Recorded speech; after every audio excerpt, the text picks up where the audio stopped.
Bonsoir à toutes et à tous, je suis ravie de vous retrouver comme chaque dimanche à 21h heure israélienne, 20h heure française. Nos regards croisés ce soir, nous allons jouer à nous faire peur. Nous allons tenter de comprendre à quoi pourrait ressembler la prochaine guerre. Il y a les guerres que l'on voit et puis il y a celles qui se mènent dans l'ombre. Pas de blindés, pas de troupes au sol, pas d'avions de chasse ni d'explosions spectaculaires, juste quelques lignes de code. Aujourd'hui, des hackers pourraient couper l'électricité d'une ville entière, dérégler les feux de signalisation, mettre les lignes téléphoniques hors service et neutraliser les connexions Internet, bloquer les systèmes informatiques d'un hôpital et empêcher des médecins d'accéder aux dossiers des malades. Pire, arrêter les respirateurs des patients. Les pirates informatiques pourraient paralyser un aéroport, parasiter des consignes de vol, intercepter les messages de la tour de contrôle, immobiliser des banques, vider des comptes, voler des données sensibles ou encore diffuser de fausses alertes pour provoquer un mouvement de panique dans la population. Sans tirer une seule balle, des hackers pourraient provoquer des milliers de morts. Pour l'instant, ce scénario ne s'est pas réalisé, mais ne vous y trompez pas, la guerre moderne a déjà commencé et dans cette guerre-là, Israël est en première ligne. C'est le pays le plus visé au monde par les cyberattaques. Pas de panique, Israël est aussi à la pointe de la cybersécurité mondiale. Le pays concentre des centaines d'entreprises spécialisées dans cette guerre.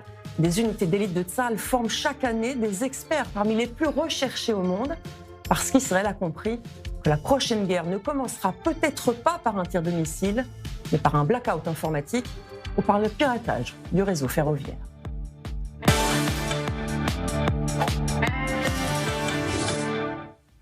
La menace dont je viens de vous parler est prise très au sérieux en Israël. Le contrôleur de l'État a publié cette semaine un rapport alarmant. Selon lui, plusieurs institutions sensibles du pays ne sont pas suffisamment préparées face à une cyberattaque de grande ampleur. Le rapport pointe des failles dans la protection des données, un manque de coordination et des systèmes informatiques vulnérables au sein de certaines administrations. Les explications, Chani Guidalia. Israël en ligne de mire. Le pays subit en moyenne 5 cyberattaques importantes par jour. Au total, ce ne sont pas moins de 1881 offensives revendiquées en 2025. Une hausse spectaculaire portée principalement par des groupes pro-iraniens et anti-israéliens. En 2025, Israël est devenu la cible privilégiée de ces opérations numériques destinées à espionner, saboter ou déstabiliser le pays. Le rapport mondial de la Société israélienne de cybersécurité Radware affirme qu'Israël a concentré à lui seul plus de 12% des cyberattaques géopolitiques mondiales. Concrètement, près d'une attaque idéologique sur 8 menée dans le monde visait Israël. Le pays arrive devant les États-Unis et l'Ukraine dans ce classement. Alors Israël est-il prêt à contrer une cyberattaque massive ? Pas suffisamment si l'on en croit le rapport du contrôleur de l'État israélien. Selon ce rapport, des failles existent. Les services d'urgence et plusieurs ministères ne sont pas suffisamment préparés à faire face à des sabotages numériques de grande envergure. Le ministère des Affaires étrangères a notamment enregistré une hausse de 500% des incidents de cybersécurité pendant la guerre. Le document évoque des systèmes vieillissants, des procédures inexistantes et même des milliers de documents sensibles accessibles sur des serveurs insuffisamment protégés. Le contrôleur de l'État relève notamment des lacunes dans la gestion des accès informatiques, des mises à jour de sécurité insuffisantes et l'absence de certains plans d'urgence en cas d'attaque majeure. Des attaques souvent invisibles pour le grand public. Phishing, vol de données, sabotage numérique ou attaques destinées à saturer les serveurs. Et avec l'intelligence artificielle, les pirates informatiques peuvent désormais automatiser des campagnes massives en quelques secondes. En Israël, le secteur le plus touché est l'éducation, avec plus de 4500 attaques par semaine. Les universités, écoles et plateformes d'enseignement sont devenues des cibles privilégiées, notamment en raison de leurs importantes bases de données. Viennent ensuite les télécommunications et le secteur médical. Les experts constatent également une hausse des attaques contre les réseaux électriques, les systèmes d'eau et les infrastructures de transport. La prochaine guerre pourrait commencer par une panne géante d'électricité. Les banques, les hôpitaux ou les transports seraient alors paralysés en quelques minutes. Face à cette menace, Israël accélère. Une nouvelle loi est en cours de préparation pour imposer des standards de protection à toutes les infrastructures critiques. Le pays prépare aussi l'ère de la cyberguerre, pilotée par l'intelligence artificielle. Chani est avec nous évidemment en plateau et il est temps d'accueillir l'invité de Regards croisés.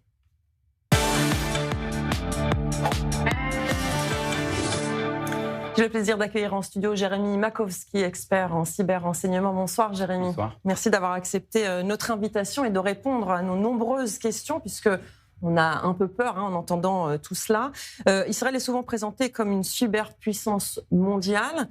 Pourtant, le contrôleur de l'État affirme que le pays n'est pas suffisamment préparé. Où se situent aujourd'hui les principales faiblesses d'Israël, d'après vous ? Alors, en effet, Israël, au niveau de la cyberdéfense, est un des meilleurs pays au monde. Maintenant, le vrai problème, c'est qu'il y a beaucoup de faiblesses qui viennent du fait qu'il y a un réel décalage entre les capacités de cyberdéfense nationale et la mise en application de procédures et de systèmes de sécurité de manière concrète dans des institutions, dans des ministères. Là, il y a un vrai problème, il y a un vrai décalage et il y a beaucoup de choses encore à mettre en place. Je pense qu'il y a aussi un effet de timing. Il y a beaucoup de choses qui sont développées très rapidement, mais beaucoup de ministères n'ont pas assez de temps pour pouvoir gérer tout ça. Quand vous dites qu'au niveau national, Israël est à la pointe, ça veut dire encore, comme souvent, quand on parle d'économie, au niveau macro, tout va bien, Israël va bien économiquement, mais au niveau micro, c'est plus compliqué sur le terrain, c'est ça que vous voulez dire ? Oui, tout à fait, parce qu'il y a beaucoup de choses qui sont développées dans les laboratoires de recherche, voilà, que ça soit au sein de l'armée, que ça soit dans les entreprises privées. Après, il faut aussi ingérer tout ça, il faut mettre ça en place aussi au sein de toutes les infrastructures et des ministères, et ça ne se fait pas aussi facilement que ça. Quand on parle d'infrastructures critiques, vous avez parlé des administrations, par exemple, mais est-ce qu'il y a d'autres secteurs qui seraient plus vulnérables que d'autres ? Je pense à l'électricité, l'eau, les transports. Quels seraient les secteurs qui seraient aujourd'hui le plus vulnérables face à une attaque, une cyberattaque ? Alors, les secteurs, c'est les secteurs en général qui font que l'État fonctionne correctement, à savoir les transports, les télécoms, la finance, l'éducation, l'énergie. Voilà, tous ces secteurs sont indispensables au bon fonctionnement d'un État, quel qu'il soit, et encore plus en Israël. Après, il faut bien comprendre qu'il y a aussi une vulnérabilité qui est parfois un peu oubliée, c'est que la frontière en Israël entre le civil et le militaire est très mince. Et c'est très important de bien comprendre que si demain des secteurs comme les transports ou l'énergie sont visés par des cyberattaques massives, ça va non seulement impacter les citoyens au quotidien, mais aussi la logistique de défense nationale. Parce que vraiment, on voit bien que tout est lié, les soldats, les réservistes, voilà, toute la chaîne d'approvisionnement peut être impactée par une cyberattaque quand ces secteurs sont vraiment visés. Alors concrètement, on a ciblé, on sait plus ou moins où sont les lacunes. Comment est-ce qu'on fait pour améliorer la sécurité de ces infrastructures ? Alors, il faudrait que l'État, d'abord, change de stratégie, qu'on passe d'une stratégie qu'on appelle de recommandation à une stratégie d'obligation. C'est au gouvernement israélien d'imposer des standards de cybersécurité très élevés dans tous les ministères, tous les secteurs, toutes les institutions publiques. Le cas échéant, de mettre des sanctions parce qu'il en va de la sécurité nationale. Concrètement, qu'est-ce que ça veut dire ? C'est des mesures de politique interne de cybersécurité adaptées notamment à ces secteurs et à ces ministères. C'est aussi des audits de sécurité effectués de manière périodique. Et bien évidemment, il faut aussi organiser des exercices de manière aussi ponctuelle de gestion de crise cyber. J'ai une question qui peut paraître un peu anodine. Dans son sujet, Chani nous dit que l'éducation est très visée. Pourquoi est-ce que les pirates informatiques visent l'éducation en Israël, les universités et les écoles ? Alors, l'éducation est effectivement un des secteurs les plus visés. On a vu qu'il y avait beaucoup de cyberattaques contre les universités. Elles détiennent un bon nombre d'informations sur beaucoup de citoyens, en tout cas tous ceux qui étudient. Tout ce qui est nom, prénom, numéro d'identité nationale, beaucoup de documents aussi très importants sur des recherches en cours. Et elles sont souvent très mal protégées. C'est là tout le problème, c'est-à-dire que l'État n'a pas mis suffisamment d'efforts pour protéger toutes ces institutions qui sont vraiment très importantes. Alors, Israël n'est pas uniquement la cible de cyberattaques. Depuis une quinzaine d'années, plusieurs opérations spectaculaires lui ont été attribuées sans que le pays ne les revendique officiellement. Le plus célèbre reste Stuxnet, ce virus informatique qui a saboté des centrifugeuses du programme nucléaire iranien. Mais Chani, la cyberguerre ne se limite pas aux installations nucléaires. Non, c'est vrai, il y a eu plusieurs cyberattaques majeures. L'une d'entre elles, c'était en mai 2020. C'était le port iranien à côté du détroit d'Ormuz qui a été soudainement paralysé. C'est-à-dire que les systèmes informatiques qui coordonnent le trafic maritime ont cessé de fonctionner. Donc, résultat, c'est que tout le trafic a été perturbé. Selon le Washington Post qui a relayé l'information, l'opération est attribuée à Israël en représailles, semble-t-il, à une cyberattaque iranienne contre des infrastructures hydrauliques civiles israéliennes. Un an plus tard, il y a eu une deuxième cyberattaque. C'était cette fois les chemins de fer iraniens qui ont été visés. Les systèmes du ministère de Transport ont été perturbés et son site internet était aussi inaccessible. Et puis ensuite, quelques mois plus tard, en octobre cette fois-ci, une nouvelle opération qui a ciblé des milliers de stations-service. Les ventes de carburant ont été totalement interrompues. Quelques heures après la cyberattaque, eh bien, les stations essence ont recommencé à fonctionner, mais de façon très partielle. Et puis en décembre 2023, donc 2 ans plus tard, le scénario se répète. Cette fois, c'est environ 70% des stations-service du pays qui sont perturbées. L'attaque a été revendiquée par le groupe de hackers qui s'appelle Goncheshk Darandeh, que l'Iran accuse d'entretenir des liens avec Israël.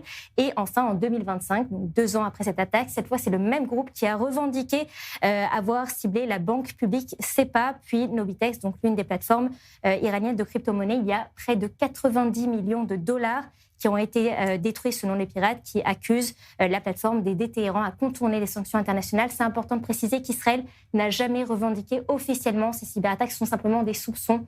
Donc ces attaques auraient été attribuées à Israël, mais aucune revendication officielle. Alors Jérémy, on le voit, même dans la dernière guerre là, de 40 jours, Israël, les États-Unis utiliseraient, on va rester au conditionnel parce qu'il n'y a pas de confirmation côté israélien ou américain, la guerre cybernétique contre le régime iranien dans le cadre d'une guerre traditionnelle, mais aussi hors de cette guerre-là, il y a ces attaques, comme l'a expliqué très bien Chani. Pourquoi justement, quel est l'objectif dans ces opérations numériques contre ce qu'on peut appeler des cibles plus civiles, comme les pompes à essence, les gares ferroviaires, le port par exemple ? Alors en fait, toutes ces cyberattaques ont 2 objectifs. Le premier, c'est stratégique. C'est d'abord de s'attaquer à la logistique, à l'économie, au transport, tout ce qui fait que l'État peut fonctionner au quotidien. Donc ça, c'est très important. Ça permet aussi d'éviter des attaques peut-être plus massives et d'éviter aussi des escalades, qu'elles soient militaires ou cyber, plus importantes. Dans un deuxième temps, il y a aussi un effet psychologique.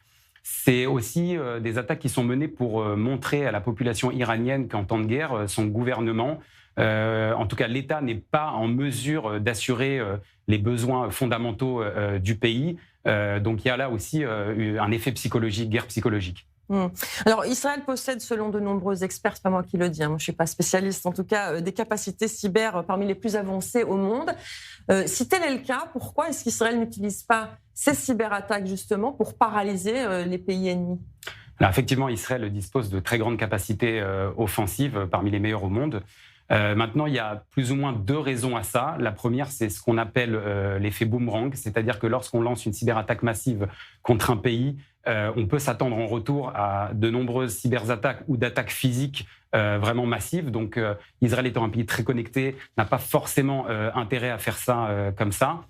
Le deuxième point très important, c'est que toutes ces cyberarmes développées par les pays sont des choses qui coûtent cher, qui demandent du temps. Je ne sais pas si vous vous souvenez, mais voilà, la cyberattaque Stuxnet a demandé un certain nombre d'années de développement et un coût humain et financier très important.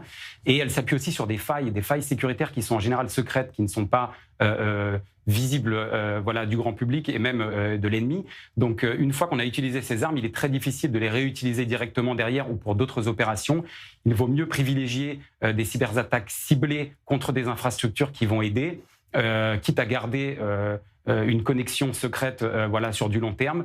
On a pu le voir aussi avec certaines cyberattaques menées contre des caméras, des systèmes de surveillance iraniens avant les attaques qui ont permis de collecter un grand nombre de renseignements pour après lancer des attaques stratégiques militaires. Est-ce qu'on peut imaginer un jour qu'Israël ou un autre État puisse attaquer ses ennemis uniquement via une cyberattaque ? Alors, je ne pense pas que ça soit le cas. Je pense que les attaques cyber sont toujours liées aussi à des attaques physiques, parce qu'il y a des choses qu'on peut faire par le biais cyber et d'autres qu'on ne peut pas. Donc, notamment, par exemple, quand on lance des cyberattaques, on peut gêner, perturber, voire bloquer un grand nombre de communications. Mais par exemple, si on regarde le cas de l'Iran, ils ont été obligés à un moment donné de déconnecter physiquement tous les câbles, les infrastructures pour couper, entre guillemets, Internet. Ils parlaient même à un moment donné de couper les câbles sous-marins. Donc, je pense qu'il n'y aura pas uniquement d'attaques cybernétiques, mais par contre, on peut faire effectivement beaucoup de choses, étant donné qu'aujourd'hui, tout est géré par informatique. Est-ce qu'il y a une ligne rouge qu'Israël refuse de dépasser, justement, dans ces attaques ? Je ne sais pas si on peut parler de ligne rouge, mais on peut parler d'intérêt stratégique que Israël a, comme d'autres pays, en lançant des cyberattaques contre des infrastructures. Je pense aussi qu'il y a certaine volonté de ne pas non plus trop toucher à tout ce qui est civil, enfin lancer des attaques qui pourraient aussi avoir un impact sur les civils au niveau physique trop important. Maintenant, tout est toujours possible. Tout est une question de politique et de stratégie. Alors jusqu'ici, nous avons entendu votre expertise, Jérémy. Vous êtes expert israélien du cyberrenseignement. Il est temps d'entendre un autre spécialiste de la question, c'est le duel.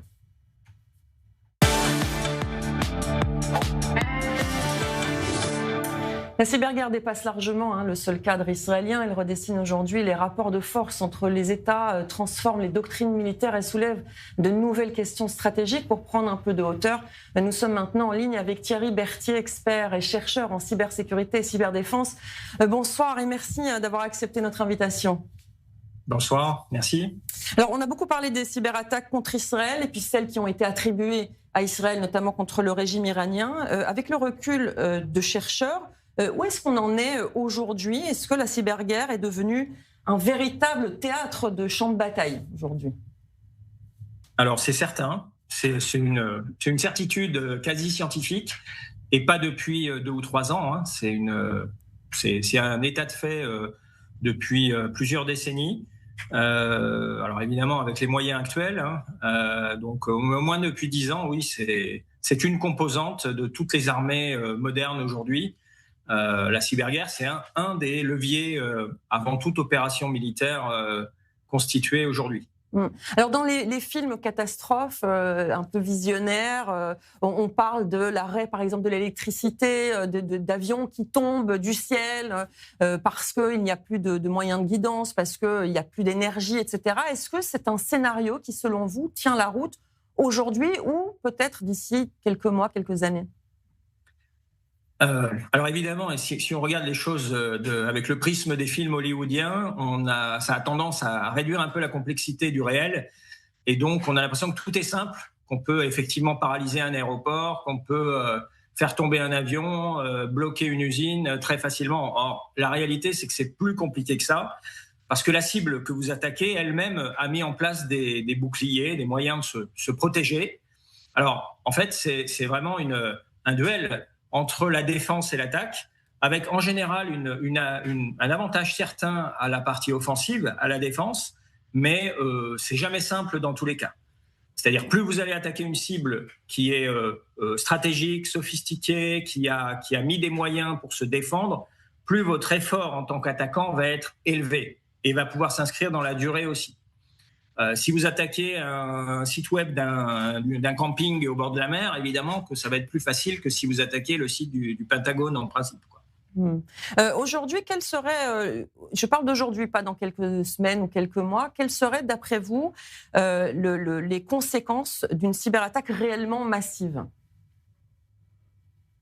Alors, il faut voir si cette cyberattaque s'articule avec une opération militaire qui est phasée juste après ou en concomitance, ce qui est le cas aujourd'hui. En général, quand on lance une opération militaire, on va faire 24 heures avant des frappes cyber massives pour désorganiser l'adversaire, pour créer du chaos éventuel, pour réduire ses capacités de réaction. Mais sachant que, encore une fois, tout dépend de la force de l'adversaire en face, qui lui aussi, ne jamais sous-estimer l'adversaire, peut avoir aussi des capacités cyber et qui va très vite comprendre qu'il est sous attaque et donc qui va aussi retourner, faire du hack-back, comme on dit, et faire une contre-attaque qui va vous cibler derrière. Il faut voir comment ça s'articule, quel est l'objectif de guerre, entre guillemets, quel est l'objectif de l'opération si vous faites une opération spéciale derrière.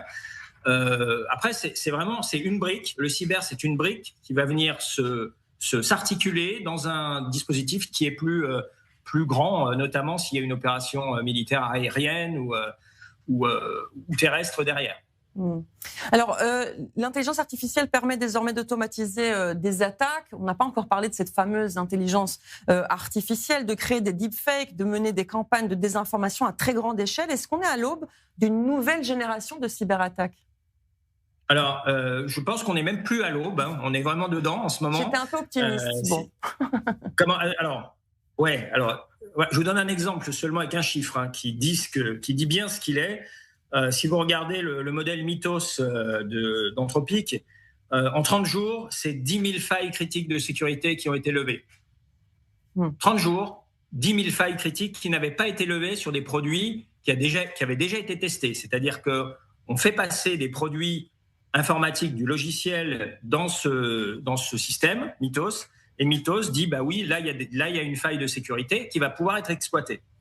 Et parmi ces 10 000 failles, il y en a 4 000 qui sont super critiques. Et ça s'est trouvé en très peu de temps.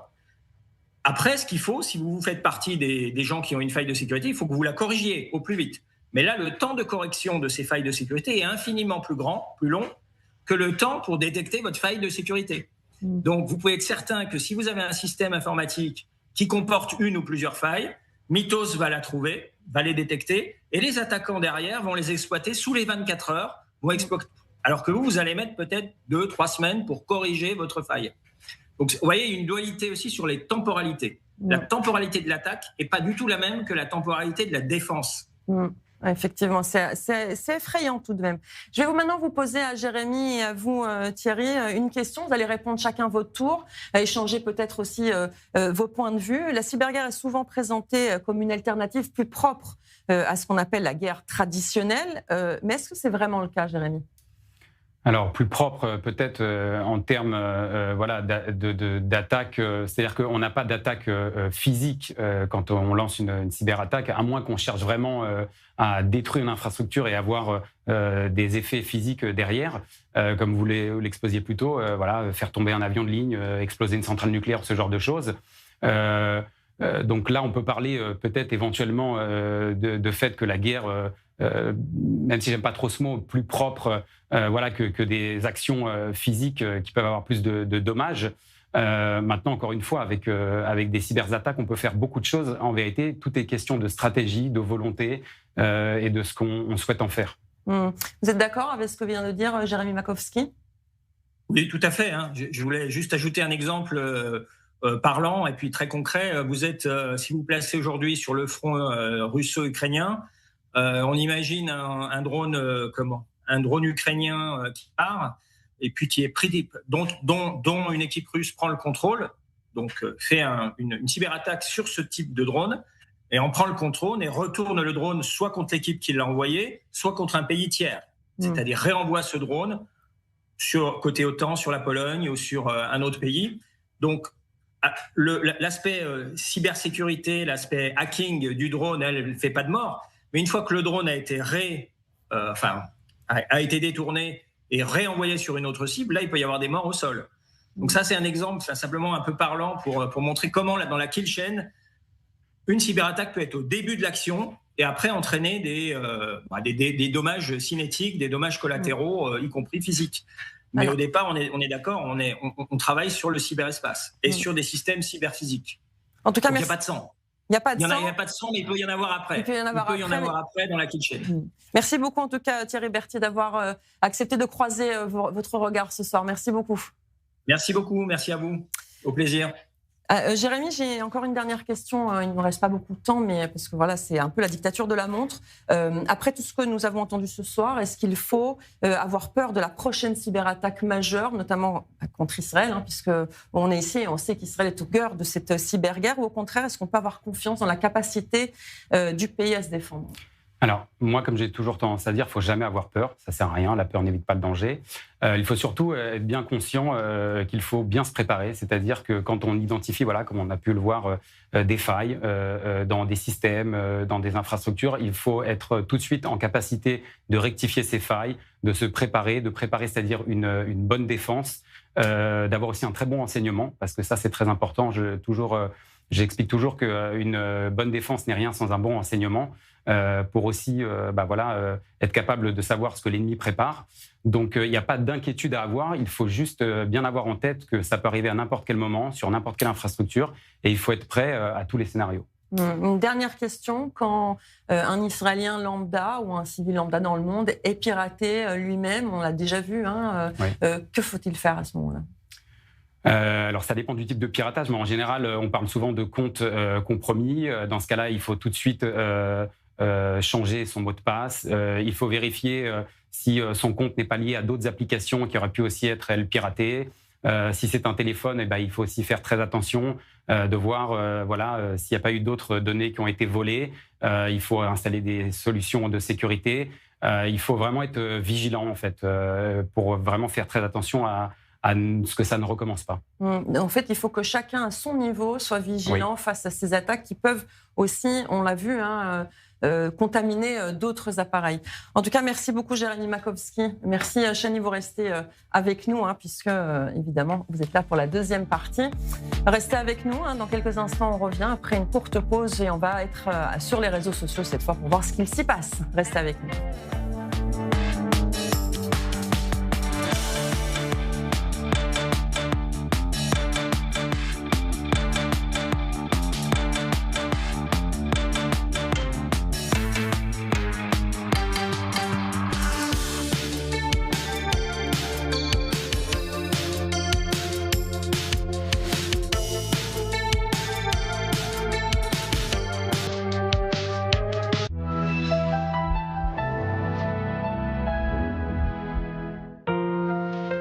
Tout le monde a les yeux rivés vers Israël. Quand on y vit depuis peu ou que l'on projette de faire son alia, chaque repère nous aide à avancer et à mieux s'intégrer. L'école de nos enfants est un véritable enjeu. C'est pourquoi le réseau Ozar HaTorah rayonne désormais aussi en Israël. Ozar HaTorah, développer le meilleur de soi pour la vie, maintenant en Israël.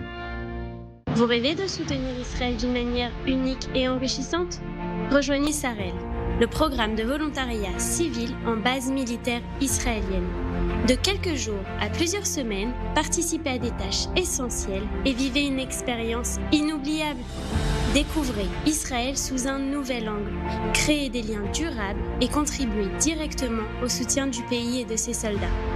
Devenez volontaire, faites la différence. Inscrivez-vous via notre site internet.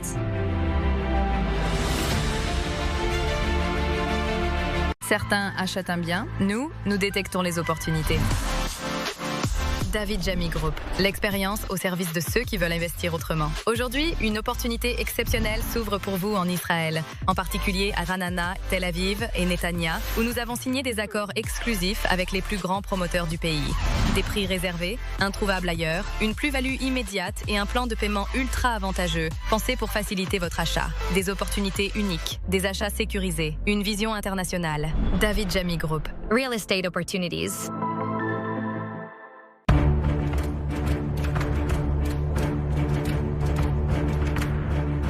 אני דיין משדרות. אנחנו 16 בנות בתוך הנבחרת. אנחנו עובדים על המופע במשך שנתיים. המופע מדבר על אירועי 7 באוקטובר. זה עוזר לנו להוציא את מה שחווינו, וזה גם חוויה, כי אתה עושה בעצם את מה שאתה אוהב לעשות, שזה משחק, ריקוד, וזה מוציא את מי שאנחנו באמת, זה גם עוזר. מוצאים את מי שאנחנו באמת, וזה גם עוזר להתרפא אותנו ממה שקרה, וגם כאילו זה גם חוויה, כי אתה מוציא את מה שאתה אוהב לעשות באמת. תבואו לראות אותנו.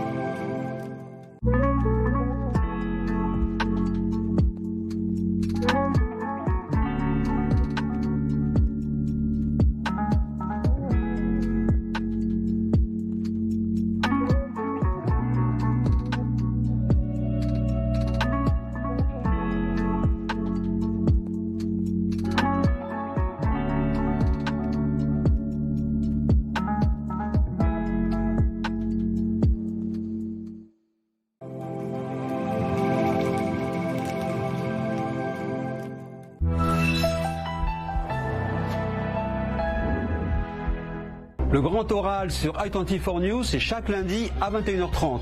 Des politiques, des experts, des artistes, des auteurs pour décrypter et comprendre les grands enjeux du Proche-Orient et de notre époque. Ils sont mes invités pour ce grand oral sans détour et sans langue de bois à lundi sur i24 News.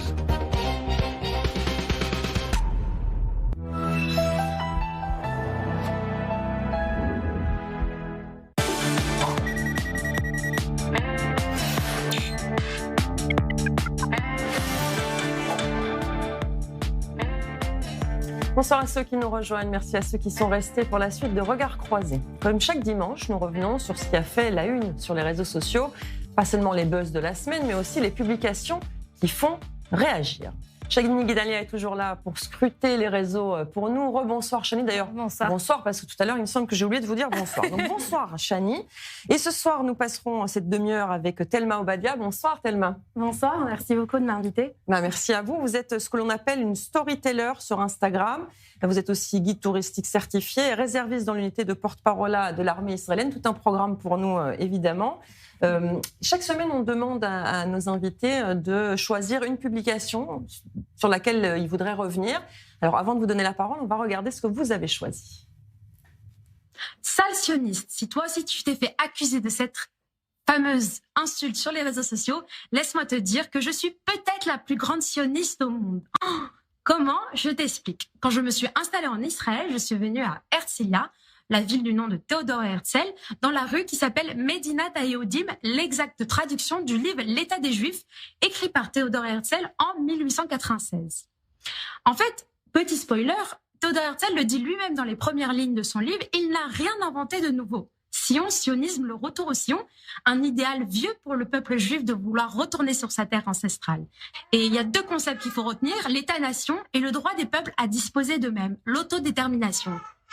Et en fait, Herzl explique bien, il ne s'agit ni d'un problème social ni rien. Il s'agit d'un problème politique puisque les Juifs sont un peuple. Et donc, pour résoudre ce problème de la question juive, qui est le sous-titre du livre, il va proposer une solution politique, la création d'un État-nation juif, c'est-à-dire la création d'un État où les Juifs peuvent disposer d'eux-mêmes sur leur terre ancestrale. On va revenir aussi sur ces petits bruitages derrière. Sont vos enfants, on imagine? C'est ma fille Avia qui a même pas 4 mois. J'étais à deux doigts d'abandonner cette vidéo, mais je me suis dit, c'est la vie. C'est votre vie. Alors expliquez-nous ce choix, parler du sionisme. Vous partez de ce constat que beaucoup de Juifs se font traiter de sales sionistes. Mon choix, ça a été toujours, ce que j'essaie de monter sur ma page Instagram, de prendre des termes qui sont complètement stigmatisés, qui sont devenus des gros mots, alors qu'en fait, il n'y a rien du tout de mal à être sioniste. Et mon but, en tout cas, dans cette vidéo, c'est vraiment de déconstruire toute cette image péjorative, négative, en expliquant avec fierté qu'il n'y a rien de mal à être sioniste, et même au contraire, il y a même des choses positives, pas seulement pour les Juifs, mais aussi pour le monde entier, l'humanité. Parce que ce qu'on ne voit pas dans la fin de la vidéo, le petit extrait qu'on a vu, c'est qu'en fait, il essaye de résoudre un problème, Théodore Herzl, donc, qui est l'antisémitisme, etc., la question juive, mais il apporte aussi un idéal. Et cet idéal, il est propre pour l'État d'Israël, mais il peut s'appliquer aussi, ou en tout cas, il peut être source d'inspiration pour les autres États. Et c'est ça aussi que j'ai envie de donner à nos spectateurs. C'est pour ça que vous avez décidé de devenir ce qu'on appelle une storyteller sur Instagram pour justement faire de la hasbara, c'est comme ça qu'on dit, c'est de la diplomatie, de l'explication d'Israël à l'extérieur. Oui, alors en fait, j'ai envie de dire que tout ce parcours a commencé bien avant cette page Instagram. Elle a commencé surtout quand j'étais à Sciences Po à l'époque. Et donc, c'était surtout avec des voyages pour les personnes non juives, etc., de venir découvrir Israël. Après, ça s'est transformé littéralement en mon poste à l'armée quand j'ai été porte-parole sur les réseaux sociaux de l'armée. Et ensuite, voilà, en tant que guide touristique, sont plein de différents formats. Et ma page Instagram, c'est un peu ma petite page créative pour essayer plein de formats pour tester ce qui marche. Et ça marche pour vous? Ça marche avec les moyens du bord, voilà, avec ce qu'on fait, ça marche. Avec le petit gazouille de 4 mois juste à côté. Allez, il est temps de voir ce qui a le plus touché, intéressé ou intrigué les internautes sur les réseaux de i24 News. C'est le top 3.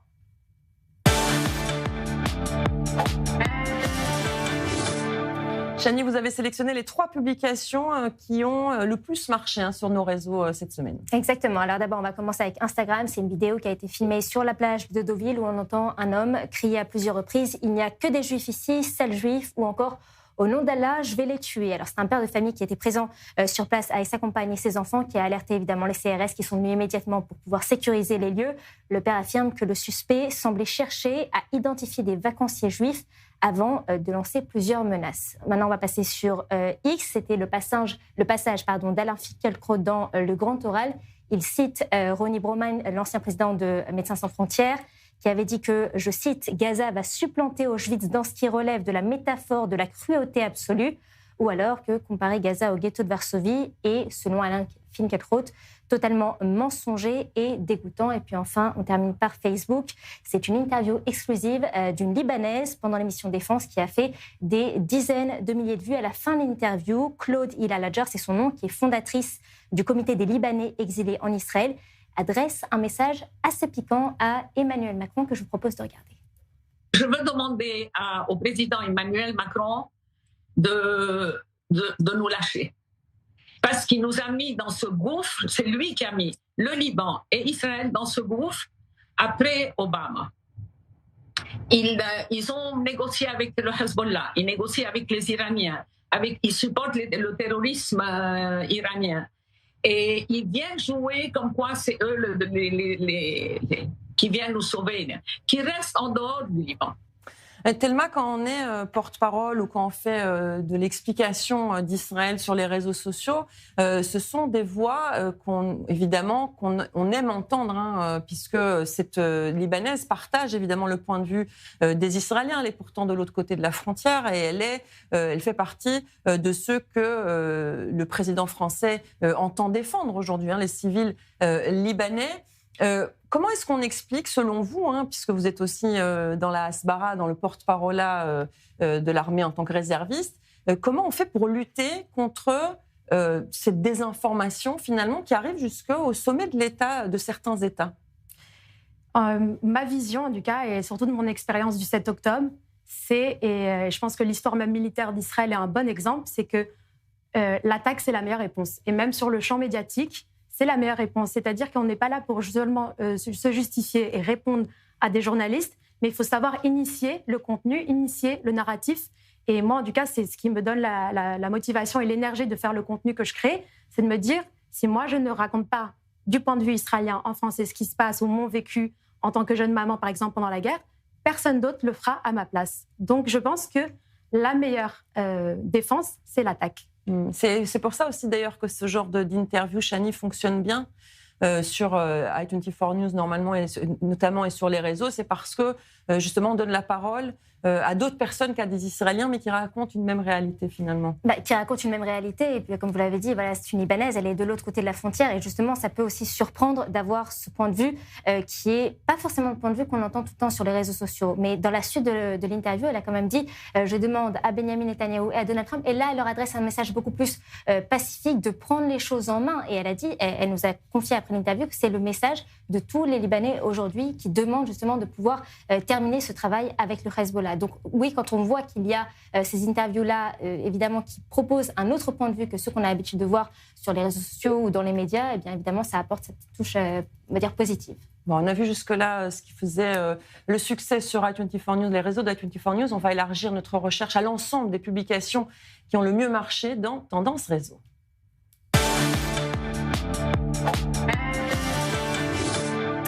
Chani, cette semaine, c'est une déclaration qui a fait bondir beaucoup d'internautes, même en fin de semaine, celle de l'auteur du rapport de l'ONU qui place Israël sur la liste noire des violences sexuelles en temps de guerre. Exactement, c'est une vidéo qui a été publiée par UN Watch. L'auteur du rapport reconnaît aujourd'hui ne pas avoir personnellement examiné les preuves qui ont conduit justement à l'élaboration de ce rapport. Et elle affirme avoir indiqué aux autorités israéliennes qu'elle ne souhaite visiter aucune installation, aucun centre de détention, même si l'accès lui était proposé. Ça soulève évidemment des interrogations sur la méthodologie qui est utilisée pour élaborer ce genre de rapport, surtout qu'Israël, on précise, a quand même critiqué à plusieurs reprises les conclusions des rapports qui ont été fondés ni sur des témoignages directs, en fait tout a été fondé sur des témoignages soit indirects ou alors des sources qui n'ont pas été vérifiées sur le terrain. Je vous propose quand même de regarder un extrait de la vidéo. Avez-vous eu accès aux éléments de preuve mentionnés dans ce rapport? Je n'y ai pas directement accès. Je veux dire que les informations sont vérifiées selon une méthodologie de vérification et de documentation très rigoureuse. Je suis la destinataire de ces informations. Je les compile et je les présente au secrétaire général de l'ONU. Je me demandais simplement si vous les aviez vus de vos propres yeux. Non, parce que ce n'est pas mon rôle. Ce n'est pas mon travail de vérifier les preuves et les allégations. C'est du joli. Chani, un incident antisémite a largement été partagé sur les réseaux sociaux. 2 Américaines juives se sont vues refuser l'accès à un spa à Barcelone. Exactement, malheureusement un autre incident antisémite, donc cette fois en Espagne. C'est un membre du personnel qui a remarqué l'étoile de David que portait une de ces femmes.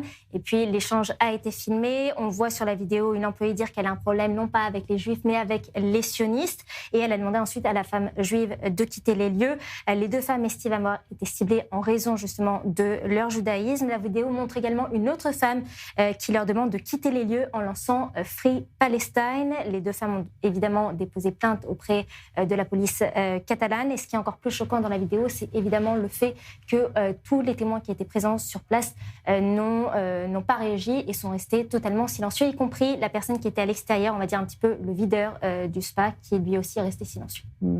Tellement on voit de plus en plus d'incidents antisémites de ce genre, des juifs refusés, refoulés dans certains établissements. Là, ce qui est intéressant aussi, c'est que c'est un établissement gay de la communauté LGBT qui sont eux-mêmes victimes de discrimination et qui là, eh bien, sont ouvertement antisémites, il faut le dire. Elles ont été refusées d'accès parce que l'une des 2 portait l'étoile. C'est vraiment triste déjà. Et c'est pour ça que je pense que c'est important de faire des vidéos comme je le fais sur le sionisme, etc., pour expliquer, en espérant évidemment que ça ne va pas rester seulement dans la communauté, que ça va aller dans un plus large public, pour pouvoir justement pouvoir expliquer. On espère, même si c'est une personne, ça vaut toujours le coup d'essayer. On n'a rien à perdre.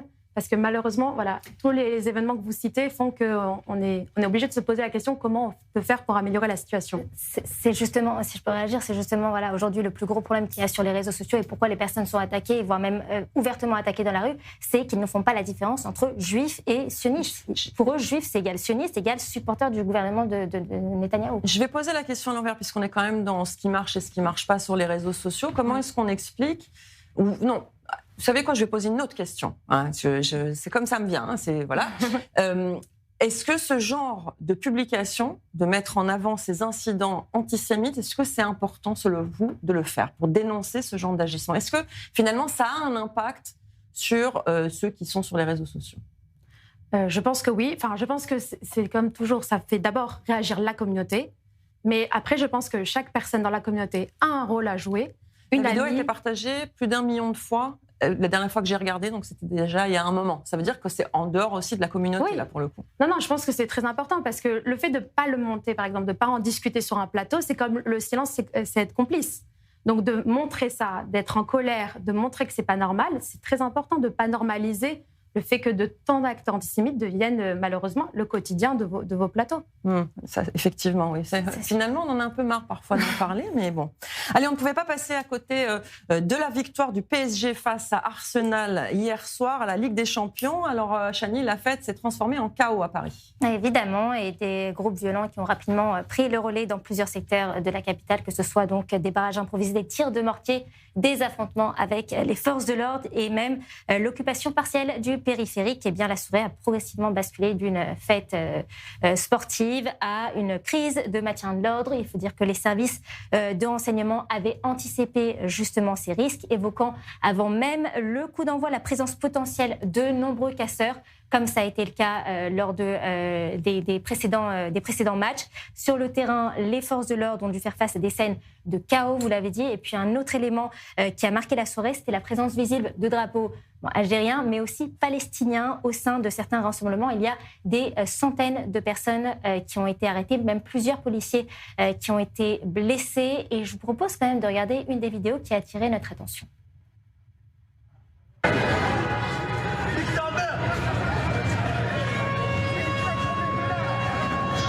Combien ? 380. Putain. Tu réserves ça pour qui là ? Lance-roquette. C'est pour qui ça ? C'est pour qui ? Pour les juifs. Non, arrête. Non, frérot.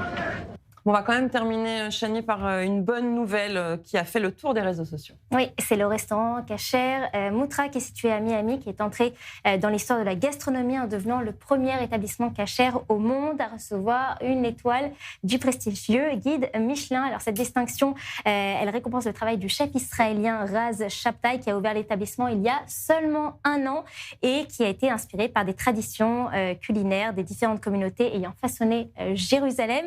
Sa cuisine, il faut le savoir, revisite aussi les saveurs du Moyen-Orient avec une approche contemporaine et créative. Je vous propose de regarder cette effervescence de joie à l'annonce de l'étoile du guide Michelin.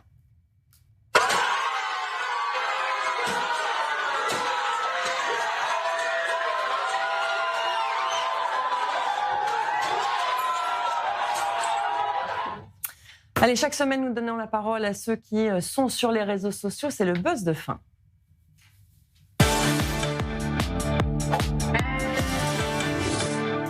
Et ce soir, j'ai le plaisir de recevoir une influenceuse, mannequin, militante et conférencière. Elle s'appelle Belami Bellouchi. Elle est d'origine sud-africaine, convertie au judaïsme. Elle est surtout une figure incontournable de la défense d'Israël. Avant de m'entretenir avec elle, je vous propose un extrait de ce qu'elle publie sur les réseaux. How is it that in this day and age, you can go into someone's house, not just threaten their life, take their lives in such a barbaric way, and then take a step back and say, I'm the victim. And we're supposed to believe that that's a reality. And historically, pogroms and everything else, you pushed Jews to go back home. Now that they are home, you're trying to eradicate Jews from, like, that's why it's important for me because, again, very small population of people. And if that's the only thing that I ever do in my life, let me do it with my whole chest. Belami Bellouchi, bonsoir. Merci d'avoir accepté notre invitation. Votre parcours est assez unique. Vous avez grandi dans une famille chrétienne en Afrique du Sud. Vous êtes ensuite devenue une femme. Vous avez embrassé le judaïsme et aujourd'hui, vous êtes l'une des voix pro-israéliennes les plus visibles sur les réseaux sociaux. Racontez-nous ce parcours atypique. Mon parcours n'a certainement pas été conventionnel. Ce qui, je pense, déconcerte beaucoup de gens, parce qu'ils ne peuvent pas me mettre dans une case. Je suis évidemment très fière d'être juive et très fière d'être sioniste. Et je suis une fervente partisane et croyante en Israël. Je suis née et j'ai grandi en Afrique du Sud. J'ai déménagé aux États-Unis et j'habite maintenant en Israël. C'est donc quelque chose de très déconcertant pour les gens quand ils se disent « Mais tu es juive, tu es ceci, tu es noire et tu es sud-africaine. Comment est-ce que ça a un sens ?» Ça a du sens pour moi. J'ai toujours eu le sentiment d'être juive, depuis mon plus jeune âge, depuis mes 10 ans. J'ai été élevée dans la foi chrétienne, au sein d'une famille très imprégnée de christianisme. À l'église, j'allais au catéchisme. Mais je ne m'y suis jamais sentie à ma place. Je me suis toujours sentie comme le mouton noir de la famille. Même en tant que noire, je me sentais comme le mouton noir de la famille. Et je me disais, il y a quelque chose qui cloche. Est-ce que j'ai été adoptée? Est-ce une blague? Je ne me suis jamais sentie comme faisant partie de la communauté dans laquelle j'ai été élevée. La quête de mon identité était donc très importante. Et elle est survenue plus tôt que chez les autres. Je suis venue en Israël pour la première fois à l'âge de 20 ans. Mais c'était en 2011. Et il y a eu un changement. Je me suis souvenue. C'est comme si mon âme se souvenait exactement où elle était et Jérusalem m'a donné l'impression d'être chez moi.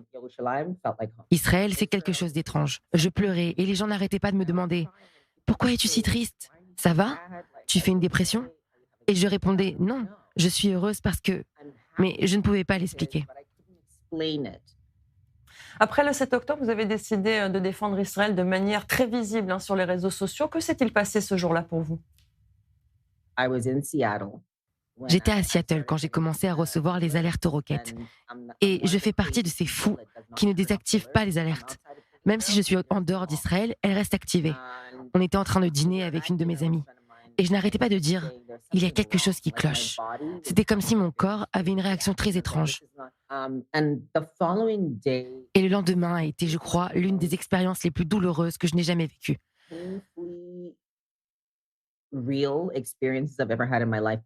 Parce que je me sentais à nu. Je ne pouvais cacher qui j'étais. Je ne pouvais pas cacher l'intensité de la douleur. Je ne pouvais pas cacher la peur. À l'époque, je vivais à Los Angeles. J'étais en visite chez un ami à Seattle. Mais je vivais à Los Angeles. Et j'étais sous contrat avec une agence de mannequins. Et il n'arrêtait pas de dire qu'il y avait déjà un problème avec le fait que je porte une étoile de David et que j'étais très visible sur les réseaux sociaux. Et on m'a dit, ne poste pas ça, poste juste tes vêtements. Je suis devenue un corps et un visage. C'est tout. C'était ça ma vie. C'était déjà un problème. Et puis, on ne m'engageait plus. Donc, si vous ne me donnez pas de travail et que vous voulez que je cache le fait que je suis juive, ça ne va pas marcher pour moi. Et je n'ai jamais été quelqu'un de discret.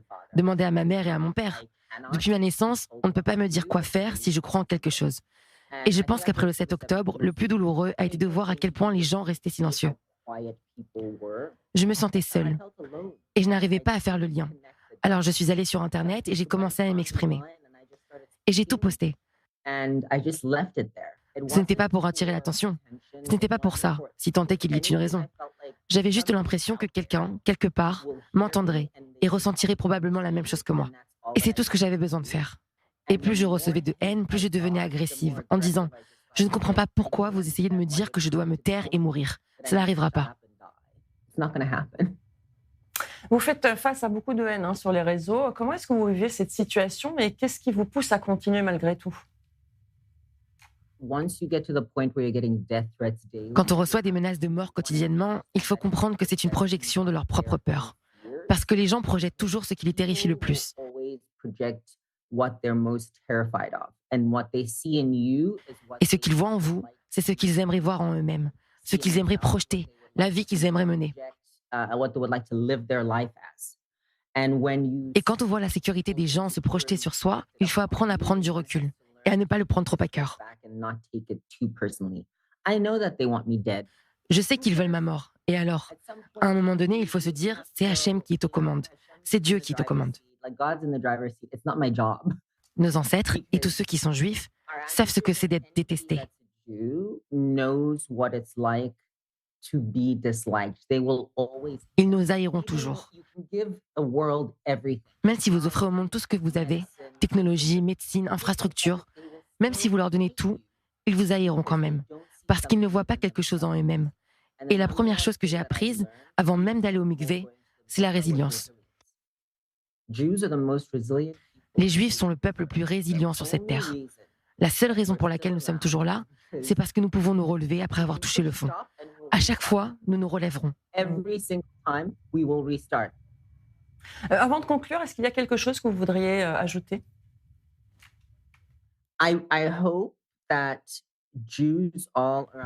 J'espère que les Juifs du monde entier gardent en mémoire leur identité. Nous devons nous rappeler le sens profond de notre judéité et ce que signifie concrètement vivre en tant que Juif.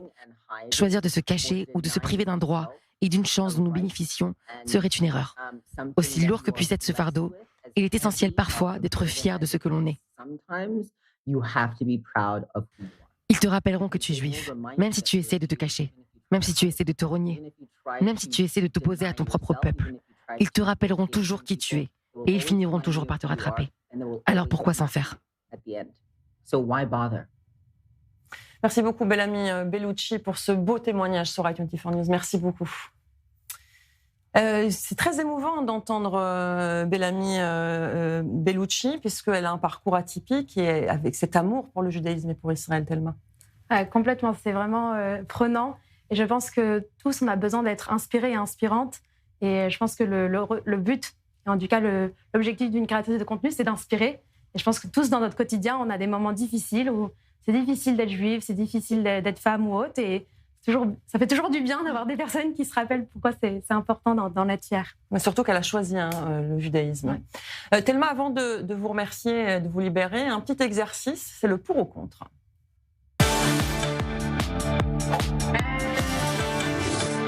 Je propose un maximum de questions et pendant 30 secondes, vous devez répondre pour ou contre, pas d'argumentation, pas trop d'explications. C'est parti.